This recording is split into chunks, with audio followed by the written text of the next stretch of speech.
Hi kids, we're going to continue the lesson. I'm recording this on the same day as I recorded the surface ocean currents assignment. I'm going to continue with the same slideshow. This is going to be slides 44 to 57. This is going to be the end of this slideshow. But today we're going to learn about something that everybody on the planet shares, and that is clouds.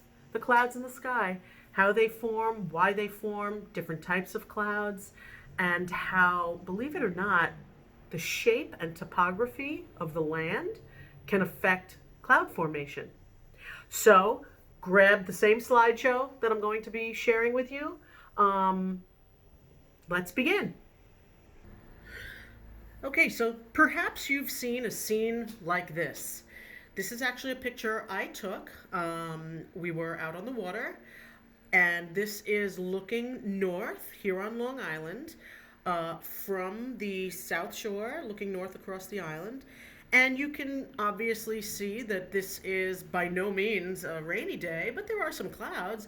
But these are called fair weather clouds. In other words, it's really nice out, fair. It's lovely out. Some fluffy clouds. But I want you to look at the bottom of the clouds. The clouds are flat bottoms.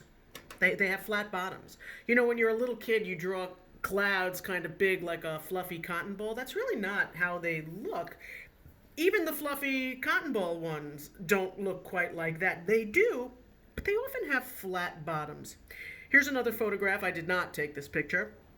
But again, a beautiful, clear, sunny day looking over some sedimentary plains, right? Low elevation sedimentary plains. Again, flat bottom clouds. You'll notice in the distance they look lower. They're really not. They're just as high as they are here, but in the distance we're kind of looking across the curve of the earth. But they have these lovely flat bottoms, and then they're fluffy on top. Well, why? Clouds form at a specific altitude. Why at a specific altitude? Why aren't they forming on the ground? Well, what happens as you go up in altitude? What changes? There are two things that change: temperature and pressure. And both do what? What happens to the temperature? What happens to the pressure as you go up in altitude? Well, if you have your handy dandy reference table and you have page 14, you can look here. And if you know how to read a graph, any graph at a glance, you can tell that temperature, pressure, and even water vapor concentration decrease as altitude above sea level increases. So it gets colder as you move up, the pressure drops, and as you go out of the troposphere, there's less and less water vapor. There's none out of the troposphere. But there is in the troposphere, which is why we have clouds. But clouds, contrary to popular belief, they're not water vapor. They are either liquid water or ice crystals. They are not water vapor. Water vapor is invisible. I'm going to say that again. Water vapor is invisible. It's invisible. You can't see it. Here's a perfect example.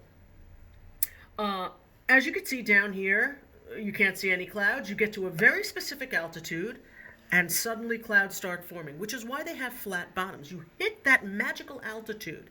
And it's not about the height, it's about the temperature. It's the temperature at which water vapor changes to either liquid water or ice crystals. Then it becomes visible.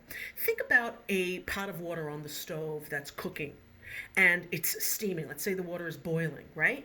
When you see the steam come from the pot, you're not looking at water vapor. If you look right above the pot, you generally don't see steam. Then a little bit higher from the pot, you see steam. That is actually a cloud, a little cloud. Why? Right above the pot of water, it's still vapor. You can't see it. But as it moves further away from the pot, it gets cooler. That makes the water vapor condense into liquid water. And that liquid water kind of blows away, and as it blows away, it vaporizes again. It turns back into a water vapor, which is why when you're like 2 feet away from the pan, you can't see that steam anymore. It has evaporated. Okay, so water vapor is invisible. Liquid water or solid water, ice, is visible. And these clouds are really tiny droplets of either liquid water or they're tiny ice crystals, so light that they can stay afloat on the weight of the air. Okay, so as you move up in altitude, two things change. Temperature gets colder, pressure gets lower. Less is pressing over here. There's more pressing down here, right? You have the entire weight of the atmosphere pressing down here, but when you go up in altitude, now you only have this much pressing down on you, not this much. And remember that the densest stuff sits low. Here's another beautiful flat bottom cloud. I didn't take this picture. But when you hit that altitude is the dew point temperature. It's not about the height, it's about the temperature. So when you get to that temperature, remember when the air temperature touches the dew point is always a lower temperature. It forms dew, D-E-W. It forms dew. And so when you get here and the temperature drops as you go up in altitude, when that magical temperature is hit, that's the point where dew or water can form out of vapor. So this is just where it starts. This is where it continues. Anywhere above that altitude, anywhere above that temperature, let me rephrase that. At this altitude, you will hit a low temperature. As you move up in altitude, the temperature continues to drop. So anything at the dew point or lower, dew will form. And so this is just where it begins, but it continues to form up here. So this is a beautiful day, but there are some clouds. These are fair weather clouds. How does it happen? Normally I would give you a handout of this picture. At the center of every raindrop is something called a condensation nuclei. Here's something you might want to copy. At the center of every raindrop is a condensation nuclei. Well, what is a condensation nuclei? It is, one moment, my apologies. It is a tiny speck of dust. My apologies. It is a tiny speck of dust. Could be smoke, ash, particulates. Particulates are just tiny solids. Could be from weathered rock. Could be lint from clothing. Could be skin particles that have flaked off. Could be absolutely any solid or particulates. Little particles. Could be an aerosol. An aerosol is tiny liquid droplets. So maybe your neighbor is spray painting his chair. Maybe, who knows, you just sprayed some perfume. Maybe there's a factory that's belching stuff out of its smokestack and it has both solids and liquid particles. Those would be called particulates and aerosols, okay? So particles are solids, aerosols are generally liquids, but they are specks. A condensation nuclei is just a speck. Water needs a surface to condense upon. You actually know this. I'm going to give you an example of what it means to condense. Remember that condensation, is to change from a vapor, a gas, to a liquid. In the morning, have you ever come out in the morning and it did not rain the night before, but maybe there's moisture on your car, maybe the grass is wet? Well, why is the grass wet if it didn't rain? Because the water vapor in the air hit the dew point. And it needed a surface to condense upon, and so it condensed upon your car, or the grass, or a window, or whatever. When you see morning dew, it means the temperature hit the dew point. It didn't have to rain, it just had to hit the dew point. So the water vapor condensed. Same thing happens up in the sky at higher altitudes. This beautiful picture, you might want to look at on one of your own devices because it might be very hard to see here. There are these specks in the background. You can't see it. Not these big things. These little tiny specks. This sentence says condensation nucleus. So there's a speck that it's pointing to here and a speck that it's pointing to there. 0.0002 millimeters. That is a fraction of a millimeter. You know the teeny tiny lines on a ruler? That's a millimeter. This is not a tenth, not a hundredth, not a thousandth. This is 2/10,000ths of a millimeter. So when I tell you that these are tiny, They're hyper, super crazy tiny. They're very, very small, totally invisible. That's the size of a condensation nucleus. Condensation nuclei, one of those specks of dust. Now, clouds can be on a beautiful day. And when there are very few clouds in the sky, you might see clouds that have very tiny cloud droplets. This says typical cloud droplet, 0.02 millimeters. So this is 2/100ths of a millimeter. Still very, very tiny, but they're larger. This is a typical cloud droplet on a cloudier day. Not necessarily raining, but a larger cloud droplet. Maybe there's a lot of clouds in the sky. Maybe it's starting to get cloudy, but it's not raining yet.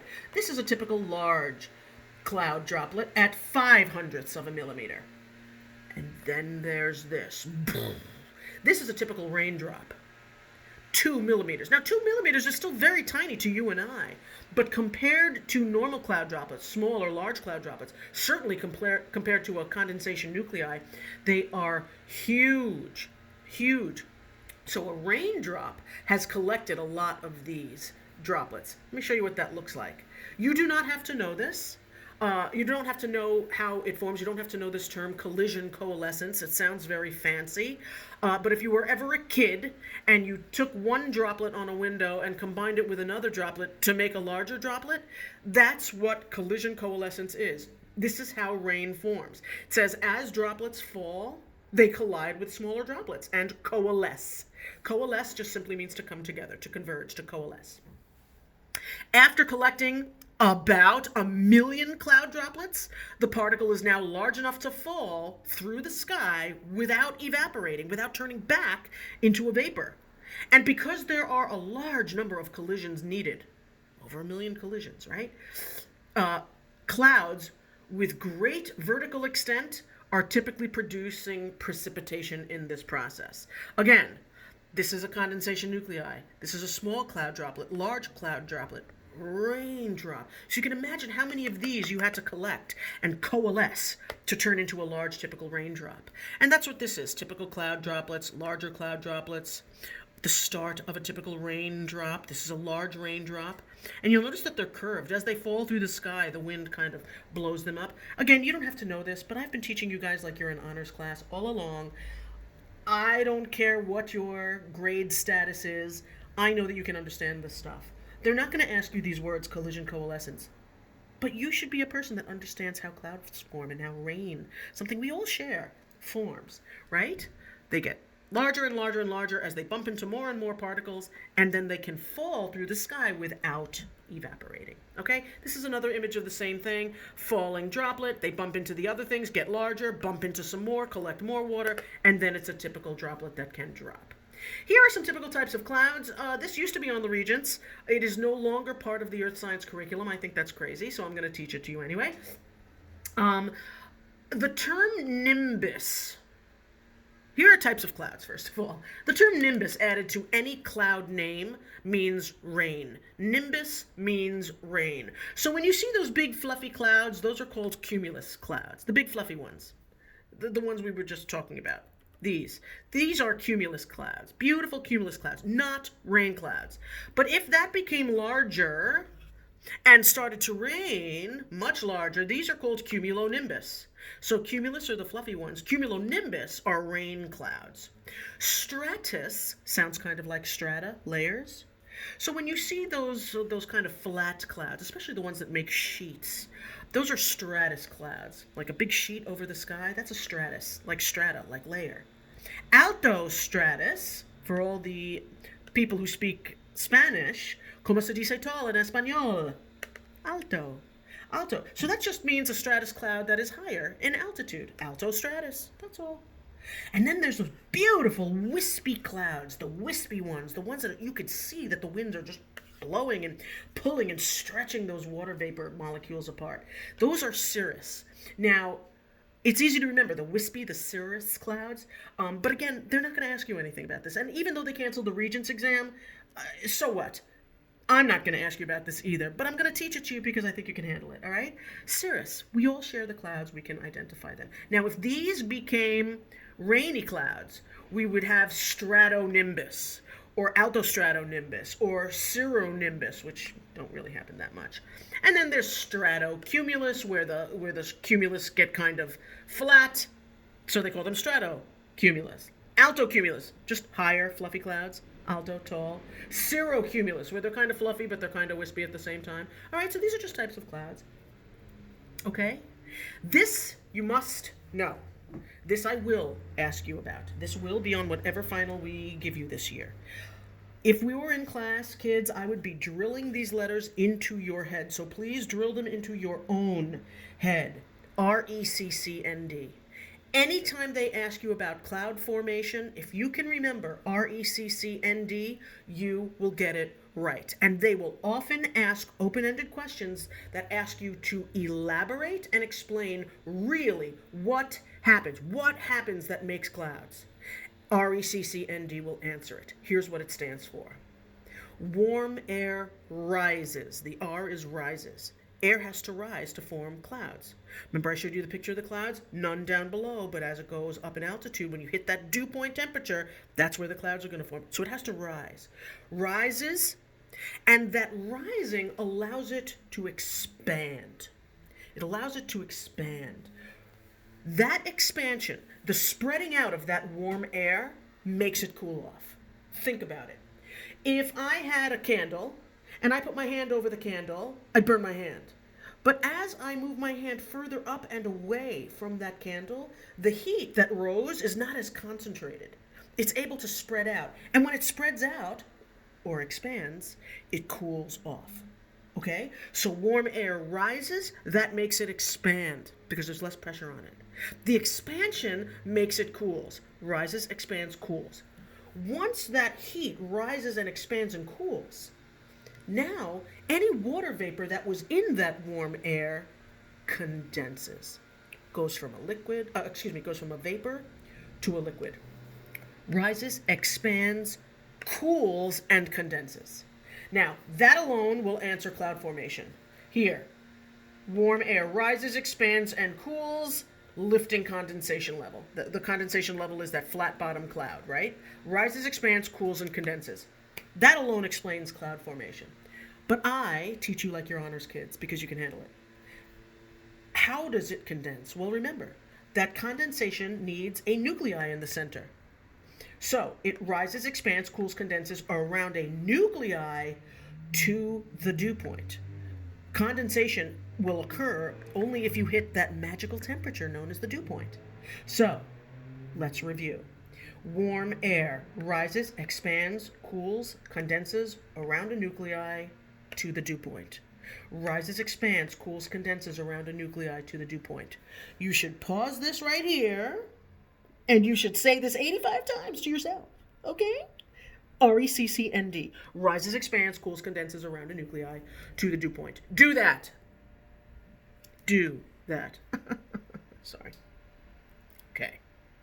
And then there's this. Grab a piece of paper. I'm going to draw this for you before I explain it. Grab a piece of paper.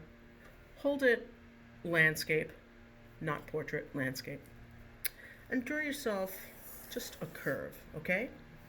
We've done this in class. You've seen me draw this for you many times. We'll call that the Pacific Ocean. And air sits low. And winds blow from high to low pressure. And if I drew the sun here, shining on the land, it means it's daytime. So where's the wind going to be coming from? Hopefully, if you remember sea breezes and land breezes, sunny would be a sea breeze. The water is cool. That cools the air above it. That will create a high pressure system right here. Remember that land heats up, cools down faster. It's warm. The sand right here at the beach is warm. So this over here would be a low pressure system. And so winds blow from high to low. Easy enough so far. Great. At the beginning of this video, I said that the land, the topography of the land, the shape of the land, can play a role in cloud formation. And that's what this is. When wind on the west coast, the Pacific Ocean, let's say this is California, Cali. When wind on the west coast blows, remember that there are the Rocky Mountains on the west coast. And that air, it's not like that air can kind of go around the mountain. It's not like there's only one mountain. There is an entire mountain range, and it literally goes from Mexico all the way up to Alaska. So the air can't move around the mountains. But since there is still this high pressure off at sea and lower pressure over the land during the day, this air has no place to go but up. Draw yourself an arrow. And along this arrow, I want you to write RECCND.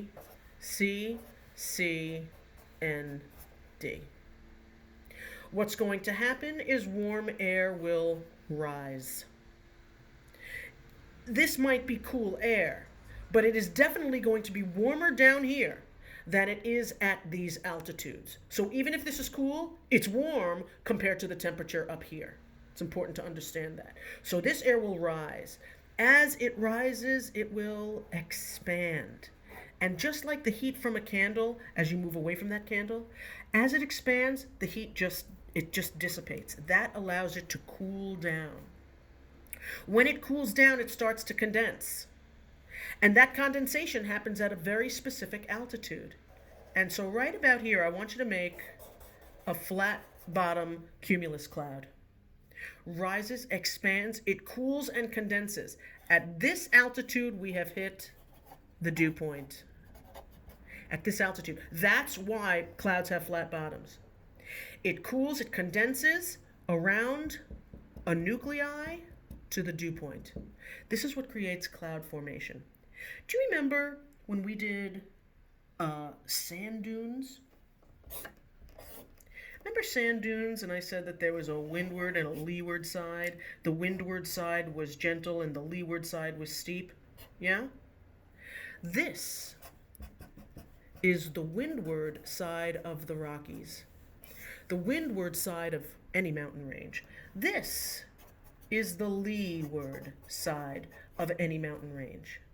I want you to think about what happens. There's not just one mountain. There are mountains. They extend further in from the shore. It's not just at the shore. So there's lots of mountains here. If this air rises, expands, cools, condenses around a nuclei to the dew point, if you hit the dew point, what's going to happen? I'm hoping you're all saying, it will rain, it will rain, it will rain. And you're right, it will. It will rain out. The windward side is going to be wet. And it's going to be cool. And you know what lives on the west coast of the United States? Some of the most amazing trees in the world. The mighty sequoias, the redwoods. The windward side of the mountain will be wet and cool and green and lush because RECCND happens. The warm air rises, expands, it cools, it condenses around a nuclei to the dew point, and it rains out. Great. Now the air is up here. And all the moisture that was in that air is pretty much rained out. It's up here, it rained out. The moisture's gone. So now you have cool air at this high altitude. Well, if you get past these mountains, where does cool anything want to go? Hopefully you recall convection. Hopefully you recall that heat rises, but cold sinks. Cold is contracted. Now this cool air is contracted. Rises, expands, cools, condenses. The water vapor condenses. The air is now contracted and it's very dry. This is now cool, dry air, and it's going to drop down the leeward side. But just as the temperature gets colder as you go up in altitude, it gets warmer as you go lower in altitude. So down here, I want you to draw something. This is a cactus. It's not my finest cactus, but work with me. This is Lee the cactus. Let's name it. Lee the cactus. I want you to remember Lee the cactus because this is the leeward side of the mountain. And where do cactuses grow? In the desert. And what is the temperature like in the desert? It is warm and it is dry. This is dry and warm. Here, the air is warming by compression. At sea level, the temperature is much warmer than it is at higher altitudes. So if you go up in altitude, the temperature drops. But if you come back down in altitude, the temperature increases. Here at sea level, the temperature is 15 degrees Celsius. If you go up in altitude, it just gets lower and lower and lower to zero, to negative numbers, right? So if you're coming back down towards sea level, the temperature warms up. Here at RECCNDs, it rises, expands, cools as you're going up the mountain, but here it warms as you're coming back down. Why am I telling you this? Because the windward side of the mountain is where you're going to find beautiful forests, rich, lush greenery, and moist, cool climates. On the leeward side, you will find deserts. If you've ever been to California and you head east, when you get past the Rockies and the Sierra Nevadas, what's on the other side of California? What's on the east side of California? The Mojave Desert and Death Valley and Arizona and New Mexico and Nevada, Vegas. These are deserts. They're deserts, by the way. They're also at 30 degrees north. It's not a coincidence. But why are there deserts right there? Because all the moisture rained out on the California side, on that side of the mountains, on the windward side, and then the air dropped. All the moisture rained out over here. And so now that air dropped on this side of the mountain, and we have deserts. So the shape of the land, the topography of the land itself, can also form clouds. I mean, we have storm and rain here, but in our case here on Long Island, it's not being forced to rise, it's rising because it's warm. But in California and other mountainous places, the Himalayas, for example, the air is forced to RECCND. It's forced to go up.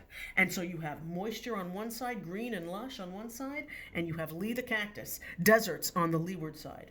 Windward is wet and cool, leeward is dry and warm. You need to know this. I'm going to go back to the slideshow.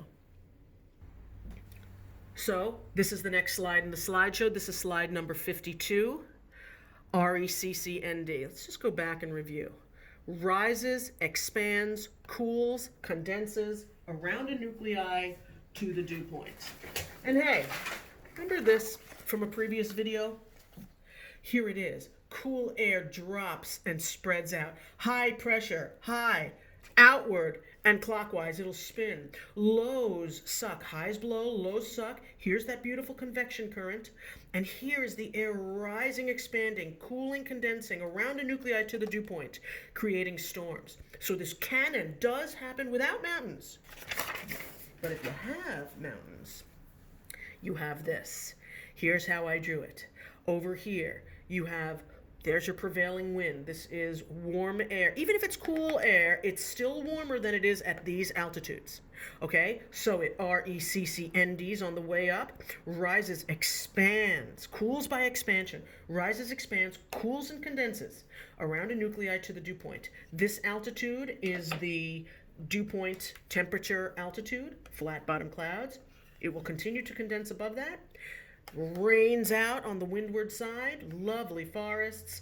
Up here, it's very cool, it's very contracted, it's dense, so it wants to drop, and it does on this side. They call it a rain shadow. This is the leeward side, very dry. Look, hardly any vegetation. Lee the cactus, very dry, very warm. This is called the orographic effect, or orographic precipitation. Let me bring you back to page 8 and 9 of your reference table. Perhaps you remember page 8 and 9 of your reference table. 8 and 9 is the Earth's history charts. And on page 9 of the Earth's history chart of your reference table, there are words that you might recall. Let me pull that out right here. Remember this page? Little Mountain Range, Grenville orogeny. Little Mountain Range, Taconian orogeny, Acadian orogeny, Alleghanian orogeny, Adirondack orogeny. Any orogeny has to do with mountains, all right? So when they say orogeny, orographic effect, it just means it has to do with mountains. So don't be afraid of this word. It just means mountains. Orographic, orographic. RECCND. Here's another image of the same thing I drew, they just drew it differently. You know that there's often snow at the tops of mountains. Why? Because of the orographic effect. The windward side of the mountain, RECCNDs, and if you go high enough, if those mountains are high enough, instead of falling as rain and having redwoods and sequoias, you might have snow. But still, on the other side, on the leeward side, all the moisture has rained out. It's very dry. It's cool up here, but as it drops in altitude, it gets warmer and warmer and warmer, and you have inland deserts. Inland deserts. Here's another picture of the same thing. Cool and moist on the windward side, dry and warm on the leeward side. Cool and moist on the windward side, dry and warm on the leeward side. Cool and moist on the windward side. Lovely cumulus, or in this case, cumulonimbus clouds. Gets dry, rains out on that side, dry and warm on the leeward side. Lee the cactus. This is the coolest picture ever. Doesn't look like it, right? This is India. It goes down into a point right here. Sri Lanka's down here, and the equator's down here. This is India. And you know that India crosses into Asia. Right in here is Nepal. Okay, that makes this the mighty Himalayas. Mount Everest is right about here, right about here. So these two plates collide, right? They converge. And where they converge, the mightiest mountain range ever forms. Well, there are these winds that come from the Indian Ocean right over here. And those winds are forced. This is the tropics. It is forced up to RECCND all along this edge of the Himalayas. And so it's green and lush on this side of the Himalayas. But then it gets up here, it has rained out, and it drops to the other side. Totally different climate on this side of the Himalayas. Totally different climate on either side of the mountain. The orographic effect. For the simple reason that the shape of the surface of the earth is changed, so is the climate. Isn't that fascinating? One side of the Himalayas is lush tropical rainforest, and the other side is crazy desert, capped with the tallest mountains in the world with crazy snow in between. That is a fascinating part of geology, which creates a fascinating meteorology. This planet is amazing. Okay? This is a typical Regents question, and they're going to ask you which one is right. So the question itself is not there, but here are the options. Which is correct? Air rises, expands, and warms. Rises, compresses, and warms. Rises, expands, and cools. Rises, compresses, and cools. I hope you all picked this. Rises, expands, and cools. RECCND. RECCND. I'm going to show you this one more time. I want you to know that condensation and compression are not the same. Condensing is changing physical phase from a vapor to a liquid. Compression has to do with a change in pressure. Okay, so rises, expands, cools, condenses, vapor becomes liquid, around a nuclei to the dew point. On this side, that cool air drops, and as it gets lower in altitude, it compresses because there's more pressure. There's more pressure when you have this much weight of the altitude as opposed to only this much, right? If we come across from the top of the mountain, there's only this much pressing down. But here you have so much more of the atmosphere compressing it, that will also warm it up. Cools by expansion, warms by compression. Cools by expansion, warms by compression. Cools by expansion on the windward side, warms by compression on the leeward side. Okay? Condensing and compressing, not the same. Condensing, change from from gas to liquid. Compression, change in pressure. Okay? I'm going to put up some questions for you. If you have any questions, hit me up. All right? Isn't this fascinating? Hope you're all doing good. Bye.